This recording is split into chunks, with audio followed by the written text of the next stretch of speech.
বলে দিলাম। তোমরা দাড়ি পাল্লাই দিবা আমি জানি, কিন্তু কোনো রেজাল্ট হবে না। আবার কত যদি বিশ্বাস না হয় সাইকেল নিয়ে মাঝহাট যাও, ভোটেপাড়া যাও, চুয়াডাঙ্গা শহরে কেউ থাকলে ফোন করো। কোনো জায়গায় কোনো কর্মী নাই। আমি আই ডোন্ট আন্ডারস্ট্যান্ড। বললো দাড়ি পাল্লার এত লোক গেল কোথায়? সব বোধহয় গিয়ে ক্লোজ করে দিয়েছে। তোমরা দাড়ি পাল্লা করো দিকে তোমাদের মেসেজটা দিলাম, বোধহয় সব দিয়ে চলে গেছে আমার মনে হয়। কোনো লোক নাই চুয়াডাঙ্গা শহরে। এই যে এতগুলি সেন্টার, বাইরে একটা বসে যে স্লিপ দেবে এমন লোকও নাই। এদিকে শুনলাম এত দাড়ি পাল্লা গেল কই? এইখানে হয়তো 200-300 ভোট পাবে।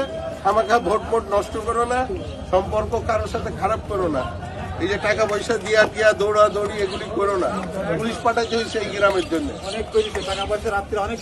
এই জন্য দিতেও পারে নাই। সারা দাড়ি পাল্লা মাঠ ছেড়ে দিছে ইয়াং জেনারেশন। এগুলি করো না। তুমি কি ভিডিও করতেছো?